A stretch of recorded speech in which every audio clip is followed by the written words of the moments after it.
Have a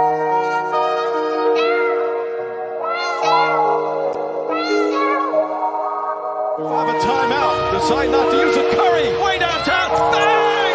Bang! Oh, what a shot!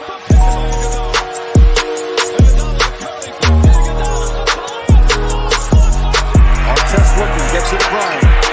Bryant turning, has to put it up for the buzzer. Banks it! Oh! He banks it!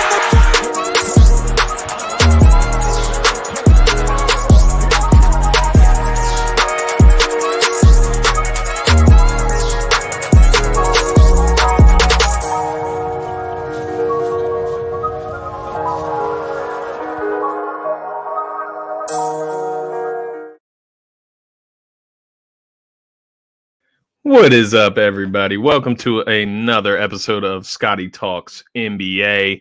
Welcome back. Of course, as always, we're going to get into a lot of different content. But before we get started here, I got to make sure we do some house cleaning, as always.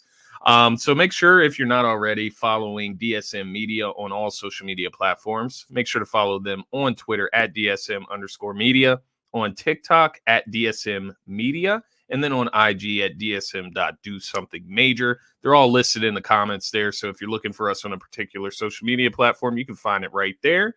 And of course, make sure, if you're not already, subscribe to DSM Media on YouTube. Head over to YouTube, type in DSM Media. You'll see our logo. You see it right there in the top right of my screen. You can find our logo. Just click on it, subscribe, and then any video you like, comment, review, and let us know what you think. We definitely love engaging the fans and the listeners. So definitely let us know how you're feeling about the NBA, the NFL, whatever you're into that day, of course. And then for myself, if you're not already, make sure you're following me at Scotty Drown, and that's across the board. It's the same on all social medias. It's right there on your screen. Make sure to tap in. We're coming with content daily. But what we're gonna get into today, it's a lot, as I said, but we're going to move through it quickly, I should say. So we're going to talk a little bit about the play-in tournament, give a little bit of an overview. I don't know about you, but I've already forgot what the play-in tournament consists of. So we're just going to go over that and kind of how it would play out as is right now with the standings in the Eastern and Western Conference. After that will kind of play into the next segment, which we'll talk about teams that maybe are a little bit desperate down the stretch here. We'll talk about 3 specific teams I have in mind. And why do I feel that way, right? And then, of course, we're going to talk about who's the team to beat in the Eastern Conference, because it's being talked about a lot. It's a lot of different answers across the board, and I get that because it's hard to measure these teams right now. One week you have, the Sixers losing to the Brooklyn Nets, getting blown out by the Brooklyn Nets, not even looking like they're in the same, like in the same realm as the Brooklyn Nets. But then last night, you have the Sixers without Embiid and Harden go out and beat the number 1 seed in the Eastern Conference, the Miami Heat. So then you have the Celtics, who started out the season so slow, but then since January 1st have been the best team in the NBA. You have the Phoenix Suns, who are playing without CP3. So like down the board right now, you can see a lot of teams have question marks, and I'm going to get into it. Talk about which team I think has the best chance out of those teams. And then after that, of course, we're going to talk a little bit of Sixers. We're going to get into that matchup that I mentioned, the Sixers versus the Heat, and how the Sixers were able to come out with that W undermanned, right? No Harden, no Embiid. But let's go ahead and get started. Let's jump right in. We'll start with the NBA play-in tournament. And as I mentioned, first time last year, I believe, using the play-in tournament, a lot of people were a little iffy about the situation. I thought it was fun. I thought it, really put certain teams on the ropes. Now, you have to ask yourself, there's that, fine line. Is this good for basketball? Because, last season we watched the Warriors get eliminated by the Grizzlies in the play-in tournament, where maybe some people felt like the Warriors would have been a better contender as the 8 seed or the 7 seed or 8 seed in the playoffs, however that played out. But just using that as an example, or LeBron getting booted in the play-in tournament. Like, nobody wants to not see LeBron in the playoffs, right? So that's the argument against or for the play-in tournament. It's exciting. It puts teams on the ropes early. but you may or may not see the best team win because it's not a 7-game series. So that's kind of just where I'm at with the play-in tournament. But going over it and what it consists of. So we talk about the conclusion of the regular season. Play-in tournament follows right after that. Conclusion of the regular season is April 10th. The play-in tourney will be hosted from April 12th to April 15th. It will consist of 6 total games involving 8 teams split between the Western and Eastern conferences, as you know. The numbers 7 through 10 seeds in each conference in the standings will participate in the tournament. So now we'll just talk about kind of the game structure and how the 6 games will play out. So looking at game 1, we can talk about this in Eastern Conference perspective right now and Western Conference perspective right now. So standings as they are today, the Toronto Raptors would host the Brooklyn Nets as the Raptors are the 7th seed, the Nets are the 8th seed. Toronto Raptors would host the Nets in that first game 1 of the Eastern Conference play-in. In game 1 of the Western Conference play-in, the Minnesota Timberwolves would host the LA Clippers. Timberwolves being the 7th seed, Clippers being the 8th seed. Then on game 2, so the game 2 is going to be your 9 seed hosting your 10 seed. So we would have Charlotte hosting Atlanta. Atlanta's the 10 seed right now, Charlotte being the 9 seed. And then over in the Western Conference, we would have the Lakers hosting the Pelicans, Lakers being the 9 seed, Pelicans being the 10 seed. So for game 3, this is where it gets interesting. Game 3, the loser of game 1, so the loser of Brooklyn and Toronto in the Eastern Conference, loser of Clippers and Timberwolves in the Western Conference, is going to play the winner of game 2 for the 8th seed in that said conference. So the loser of Brooklyn and Toronto, loser of LA and Minnesota, will play the winner of Atlanta and Charlotte or New Orleans and the Lakers. So it makes for a very interesting, into the regular season transition into the playoffs, kind of get you started on the playoffs, kick, a jump start to the playoffs almost. So it's very interesting. And then, of course, the winner of game 1 would, of course, maintain the 7th seed. They would win the 7th seed in that said conference. So this kind of plays into the next segment, as I said. Should some of these teams be worried? I have 3 teams that I'm thinking of specifically, maybe not necessarily included in the play-in tournament, but just teams I think should be a little worried, fans that should be a little worried as well. And I must say before we start this segment, there's a lot of question marks throughout the league, and that's kind of what I meant with when I was talking about who's the team to beat in the Eastern Conference, which we'll talk about a little bit later. There's a lot of teams with question marks. So take these 3 teams with a grain of salt. I just think these question marks are the biggest ones of all right now. So the first team I wanted to mention, is the Golden State Warriors, because obviously they're the 2nd seed in the West right now, maybe the 3rd. I'm not sure if Memphis has actually moved ahead of them yet. But nonetheless, you got the Warriors in the Western Conference. And whether they are the 2nd or the 3rd seed, they are the 3rd seed. So they have fell below Memphis. That's what I was looking up there really quick. So being the 3rd seed, Steph Curry obviously just hurt his ankle in that game against Boston. Marcus Smart got called out for the dirty play, blah, blah, blah. Kendrick Perkins was the first one on record saying this, and I, kind of hit, it sparked a thing in me, right? An idea in myself. As far as, he mentioned that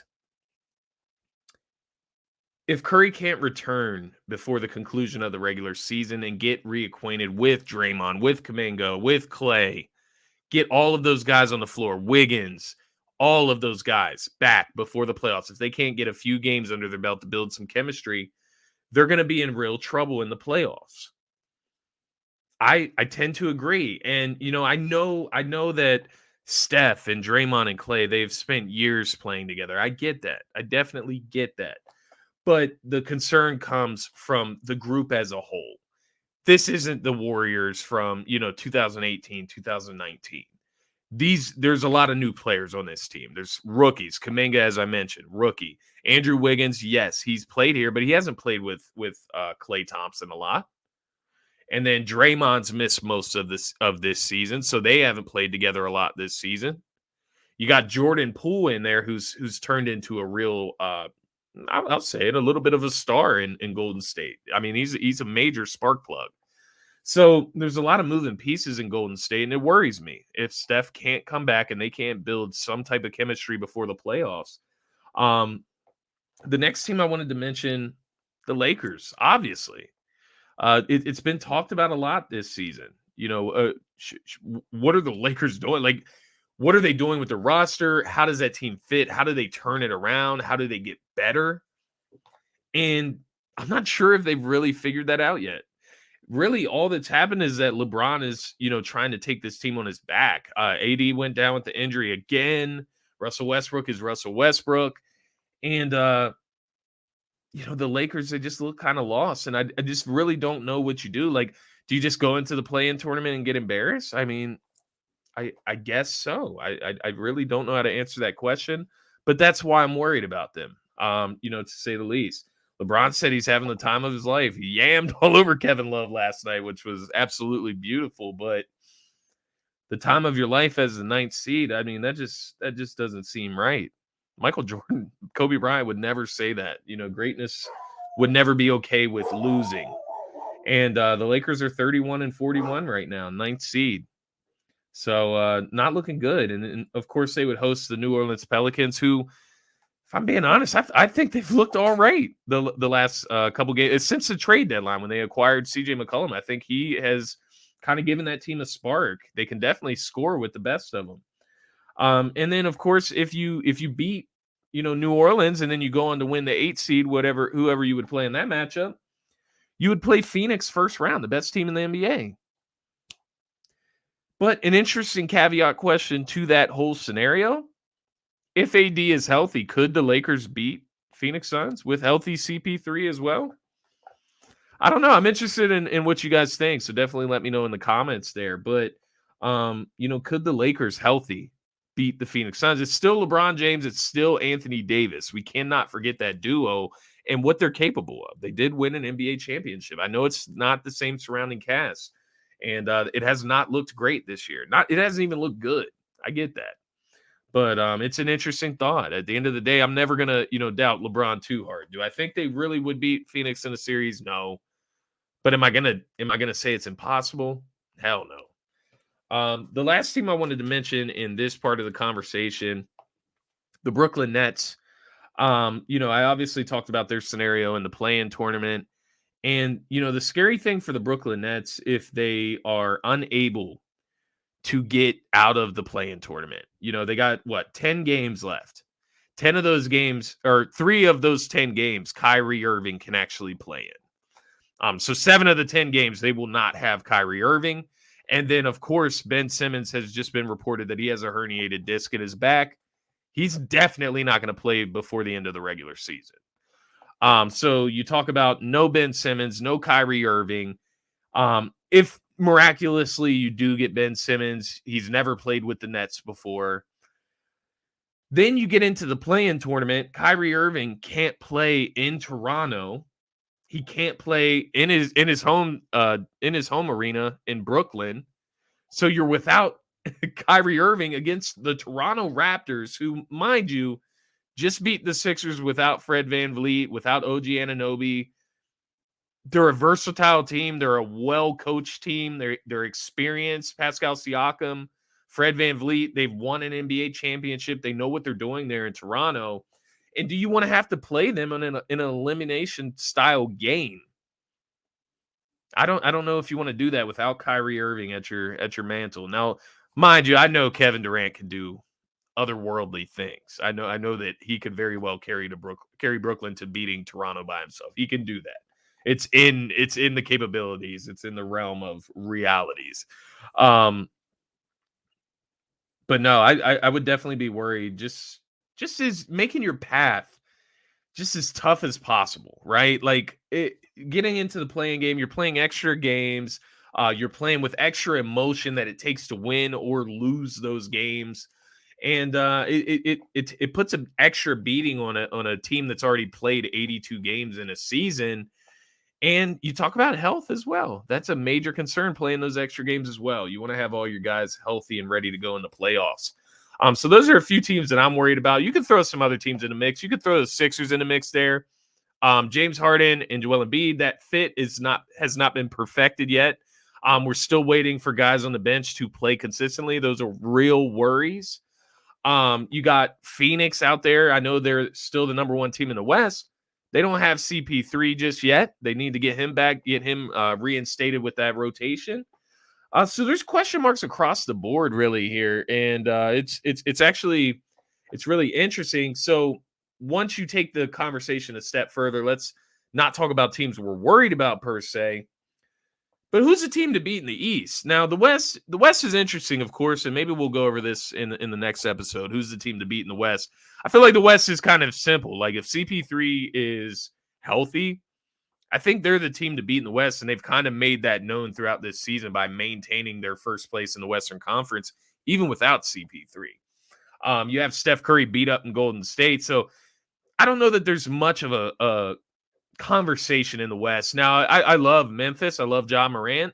It's a young team. They're inexperienced. So for them, yeah, they're the second seed in the Western Conference right now. It would be incredibly amazing to see them come out of the West and make themselves that team to beat. I just don't see that just yet. So that's a whole different conversation in the West. But in the Eastern Conference, you got teams across the board.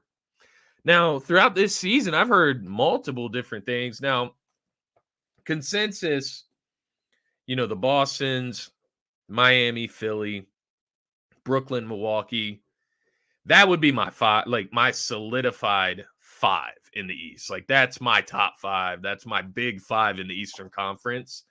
But then I've heard people talk about the Chicago Bulls. I've heard people talk about the Toronto Raptors even. So you look at those teams. Hey, look at the Atlanta Hawks. If they could sneak into the playoffs, they upset the Sixers last season as a 5 seed versus a 1 seed. So there's a lot of interesting matchups in the East. Now, when we talk about who's the team to beat, there's only so many ways we can break this down. So I'm going to go through my big five in the Eastern Conference and kind of just give you an oversight of how I'm feeling about them right now. And I'll let you know, since the last time we talked about the Eastern Conference as a whole, my feelings have changed a lot. I won't lie to you. So I'm going to start with Boston first, and these are in no particular order. It's not going from first to last to first, nothing like that. What I'll tell you about Boston and my thoughts on them in the playoffs. I love Boston. I don't take that the wrong way. I love the roster and the way the Boston Celtics are playing. I fucking hate Boston. I hate that sports town like to hell and back. But nonetheless, I love what the Boston Celtics are doing on the basketball court right now. Jason Tatum, me and Dylan talked about this on a previous episode. He was, kind of saying how he doesn't believe Tatum has reached that upper echelon of superstardom. I don't believe in that at all. I don't buy into that at all. I think Jason Tatum is a bona fide superstar, top 10 player in the league, in my opinion, honestly. And then on the other side of things, you talk about the number one defense in the NBA, not in the Eastern Conference, in the entire league. That's the number one defense. But when we talk about concerns, is as much of the positives that I've named. They have Jaylen Brown on offense. Robert Williams and Al Horford has given them versatility. Grant Williams, he's become a knockdown three-point shooter. He can play physically, straps up.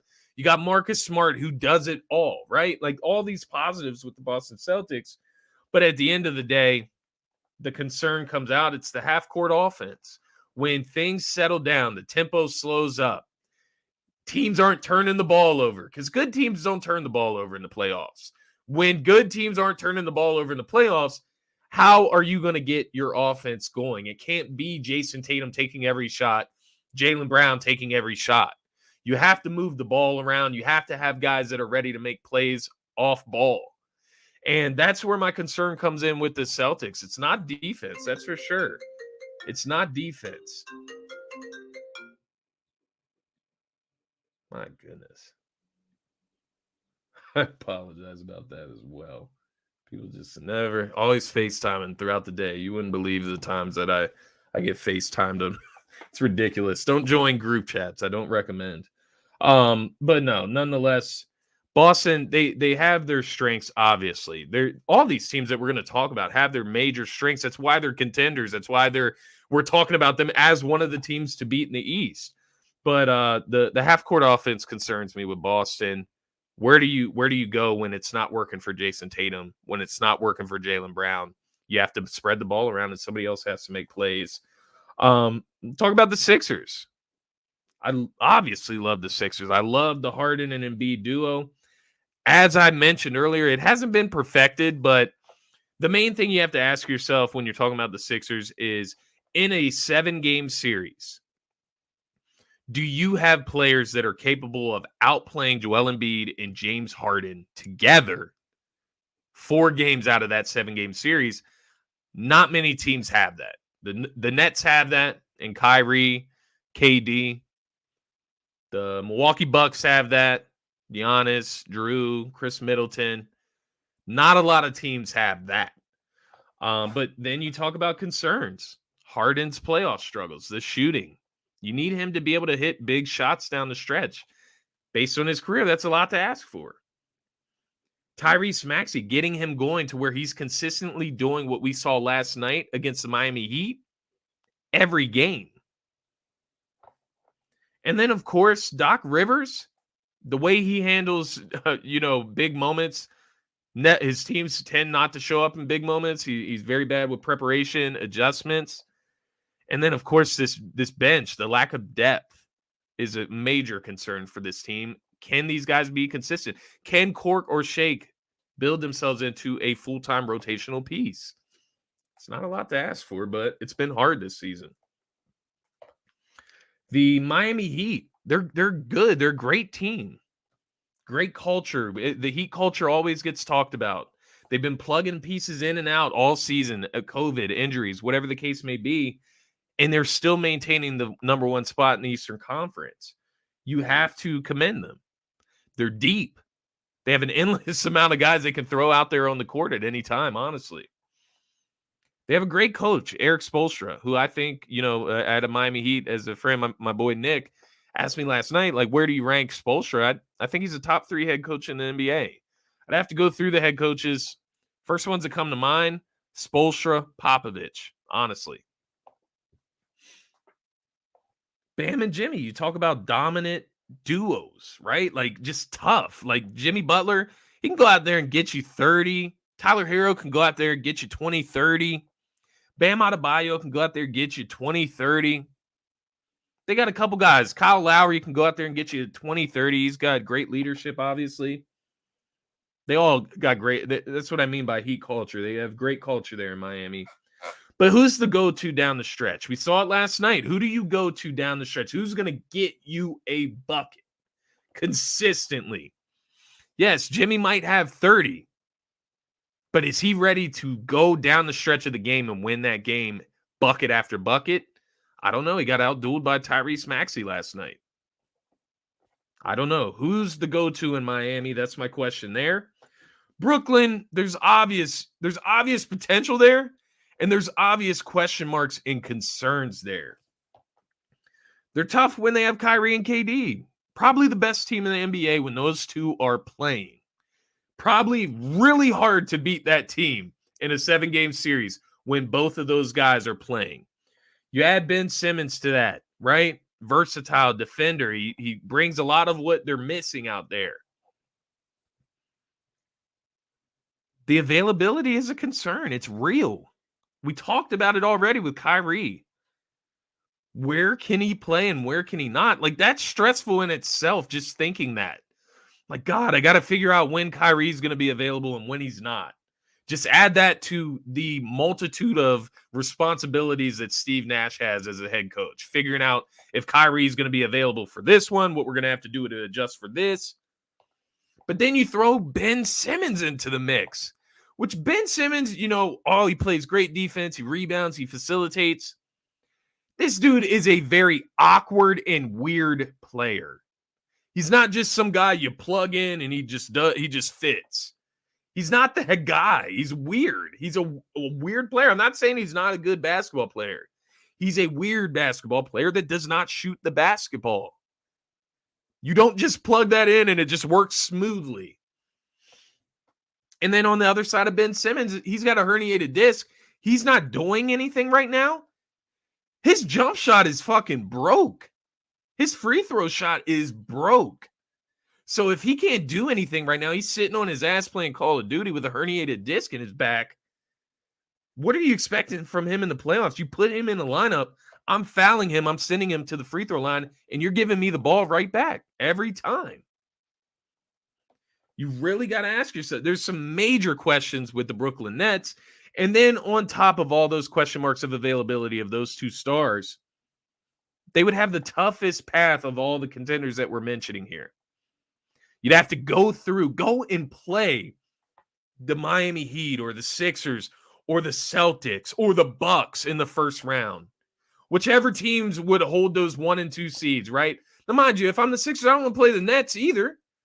But you're the Nets, you don't want to have to go through the Sixers, then go through the Heat, and then go through the Bucks just to get an NBA championship. Like, that is the toughest road you could ever imagine. That's what they're looking at. That's their future. That's what lies in front of the Brooklyn Nets. So you can see where I'm going with my answer. I think the team to beat in the Eastern Conference, you're gonna be like, "Whoa, Scotty, you're crazy. You just said something different like two episodes ago." I know, and I'm gonna apologize to the Milwaukee Bucks because they are the team to beat in the Eastern Conference. With the parity as far as consistency that we've seen from these other top teams. Miami Heat, they're right there with the Bucks, I would say, as far as like teams that I trust as far as the top of that list. They're right there. They played through some very tough circumstances this year. So I want to give some credit to Miami, but Milwaukee is that team for me. You talk about Miami, Milwaukee swept the Miami Heat last year. The Miami team hasn't changed that much. Milwaukee, we talk about Milwaukee. Giannis is a proven MVP 2 times. And then on top of it, you have a defensive maestro in Drew Holiday who can lock up the other team's best perimeter player. You have Chris Middleton who can heat up at any time and drop 30. But then you have Giannis, as I mentioned, who just does everything. And they have the right role players in place. Grayson Allen, Pat Connaughton, Bobby Portis has been huge this season. So you can go down the list. His team has experience. They just won the championship last year. They're the defending champs.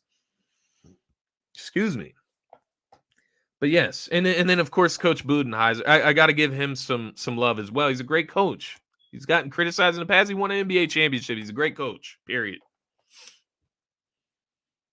The Milwaukee Bucks are the team to beat in the Eastern Conference, and I apologize to Milwaukee Bucks fans and the Milwaukee Bucks organization for thinking otherwise. They deserve that credit. They deserve that respect until somebody knocks them off their throne.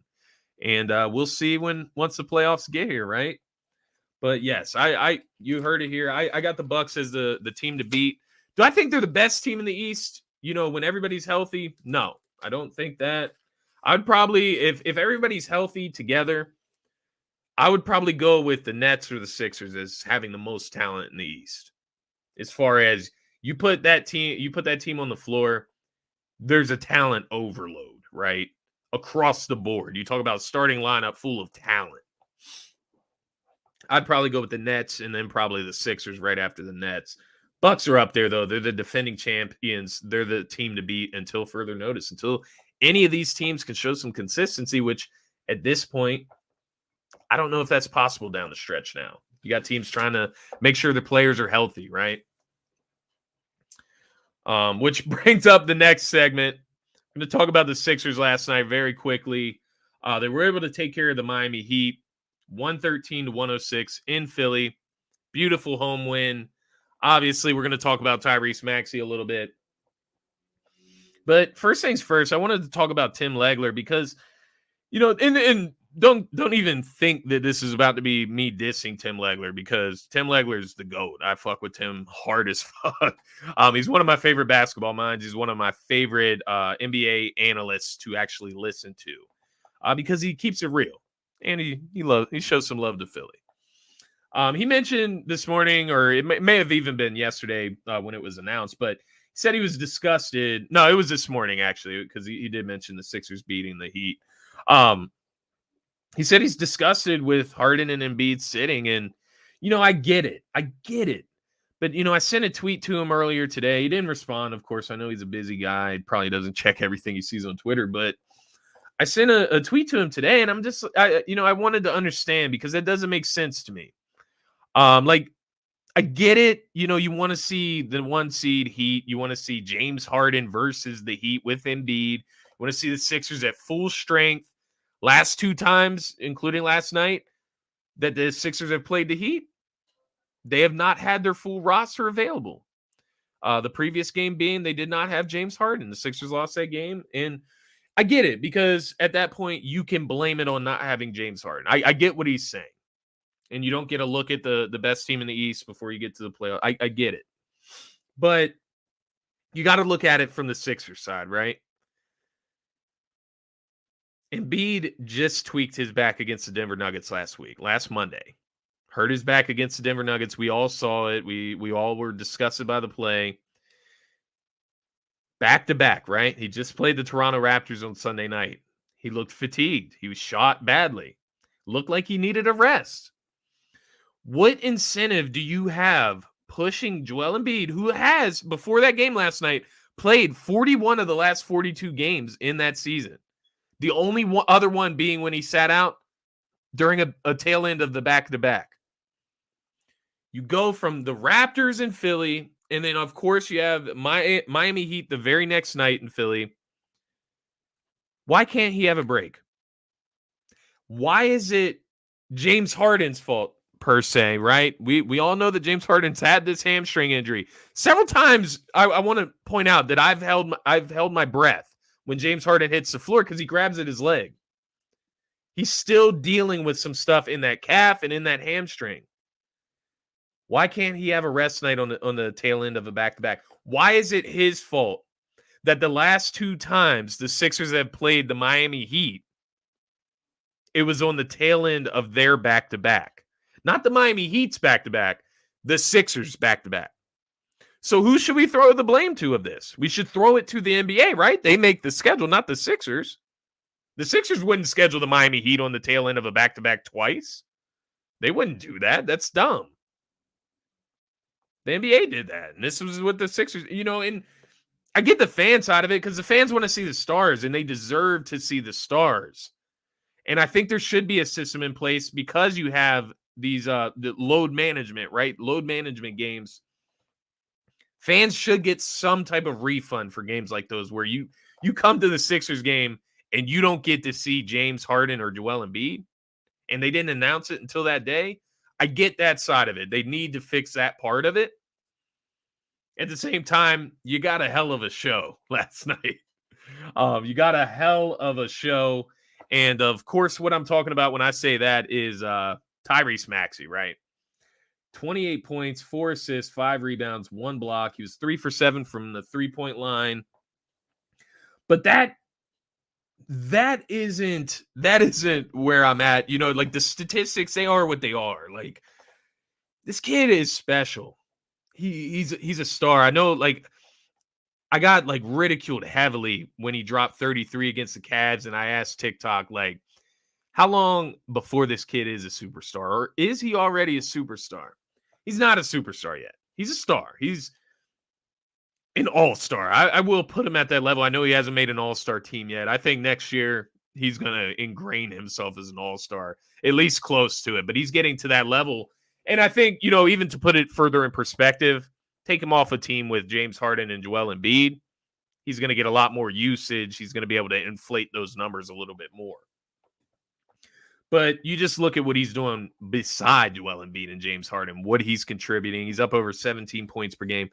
That's all beside the point. It's all beside the point. I've already known that this kid is special. I know that he's a star. I've seen the potential. I've seen the way he talks about the game of basketball. I've seen, just the true hooper in his heart. He loves the game. He loves the sport.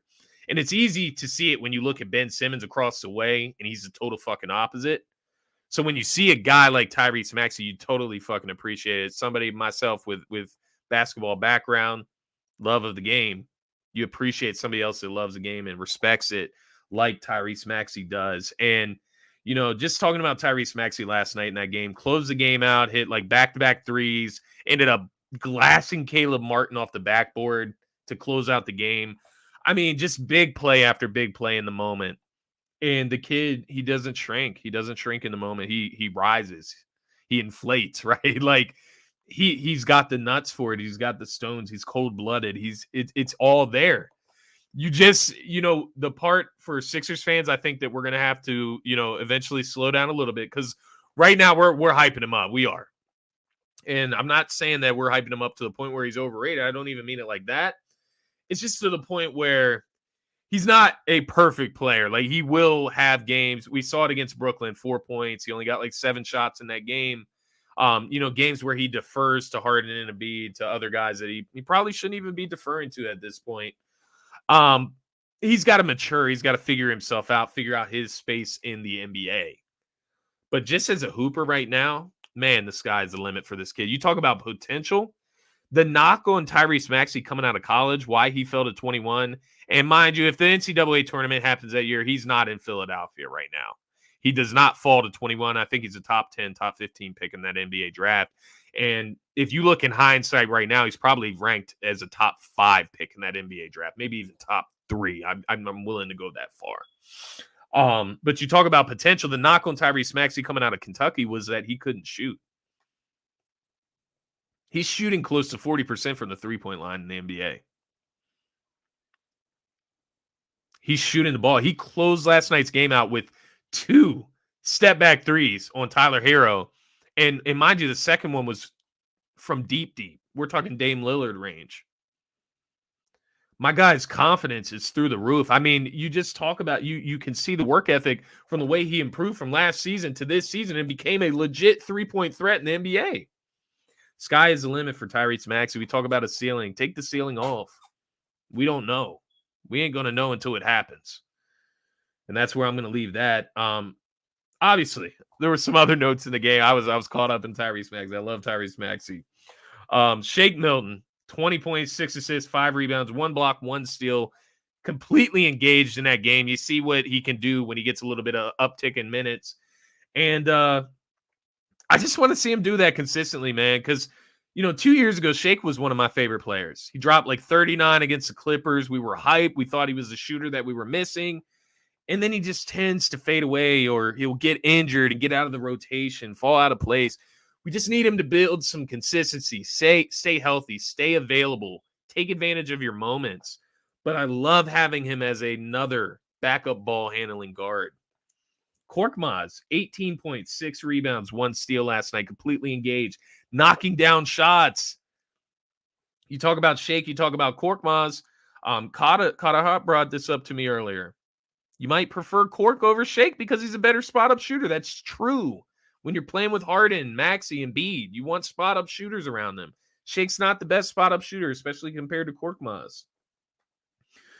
Just to run down the rest of the list, we had George Niang, 15 points, 4 assists, 4 rebounds, 3 for 8 from the field.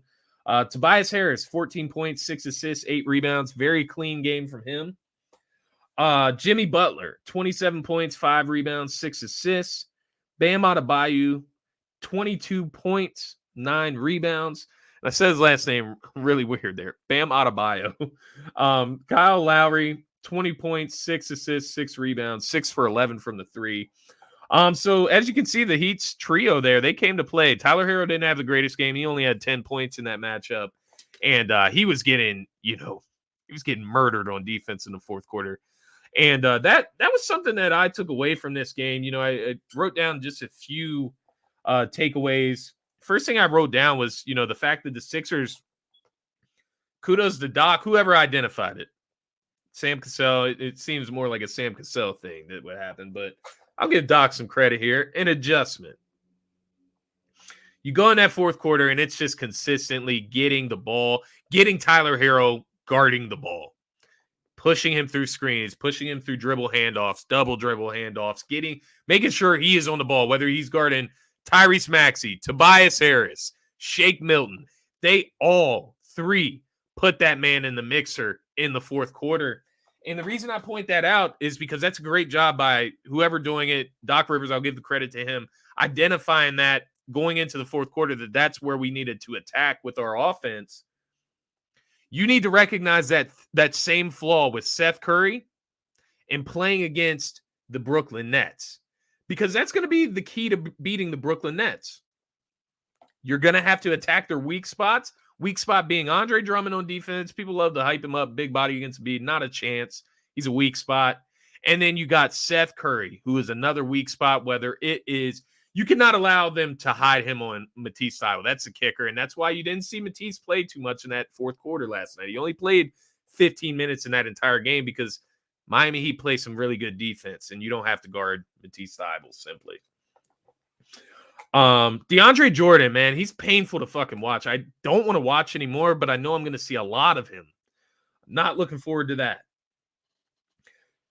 Going back to Shake Milton and Furkan Korkmaz. We need at least one of these guys to step up and be a consistent force for this team. And I got my fingers crossed that one of them can be that guy. And then, of course, as I said earlier about Maxey, Maxey's a star, but I literally have already known that. If you've watched Scotty Talks NBA throughout this season, I've been saying this since the beginning of the season, guys. This kid is a star. Didn't know it would happen this fast, but you can just tell by his character, the way he loves the game. He's going to be special. But that's my takeaways from that game.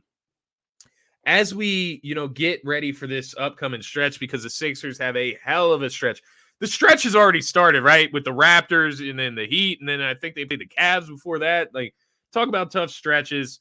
Next 4 games, they head to the West Coast. They're headed to LA. So the next 4 games, they play the LA Lakers in LA. Then they play the LA Clippers in LA. Then they head to Phoenix to play the best team in the league, or the team with the best record, I should say. And then they finally head home to host the Milwaukee Bucks, the my aforementioned team to beat in the Eastern Conference. So that's their next 4 games. The Lakers, who are fighting to get into the playoffs, maintain their spot in the play-in tournament.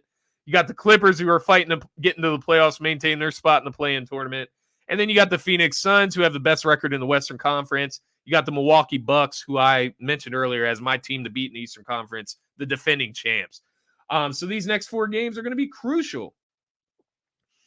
Something just to revert back, to something else that I heard from Tim Legler, and this I actually agreed with because he made some really good points. But you go back to that Raptors matchup from Sunday night, which was miserable to see them fall apart like that, and you notice that the ball started just flowing strictly through James Harden.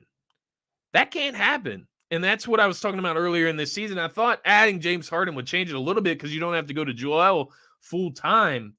But predictability, man, you got to switch it up. You can't keep attacking with the same methods. It's going to get figured out by great teams, great coaches. And it happens every time we play a great coach. Eric Spoelstra, Mike Budenholzer. Even when we head to Boston, I know Ime Udoka is the coach now, but Brad Stevens is still there, and he tormented us. Great coaches figure predictability out. They figure it out. They adjust, and they game plan for it. You have to be unpredictable. Part of that, set Maxey free. Excuse me. If Maxey is deferring to Embiid, deferring to Harden, tell him to stop. He is the 3rd star now. He definitely better not be deferring to Tobias Harris. And I want to commend Tobias Harris because he's filling in right now in all the little spots. He's doing all the little things. 14, 15 points, that's fine. He likes to score. He likes to get his own shot.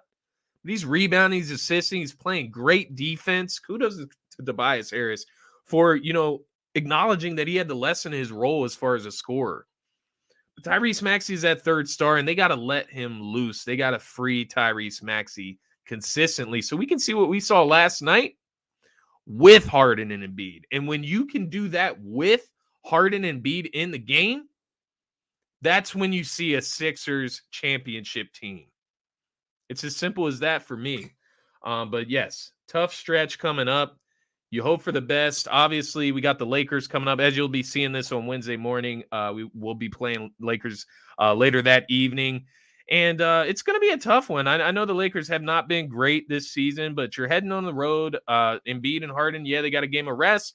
But they got to get back reinstated with the team, get that chemistry flowing again.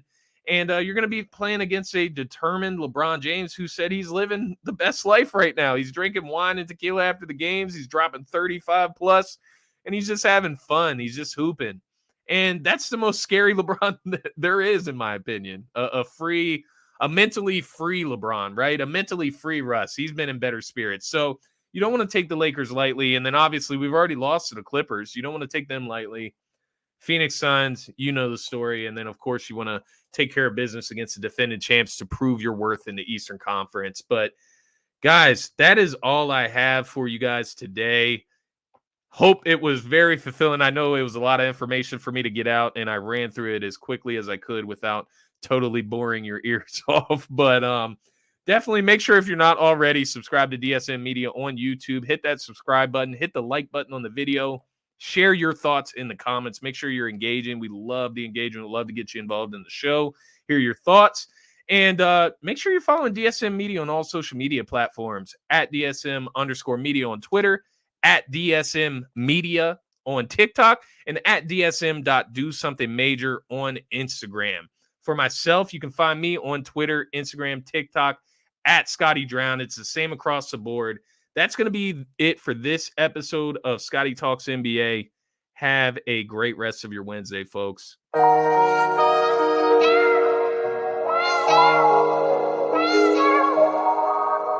a timeout. Decide not to use it. Curry way downtown. Bang!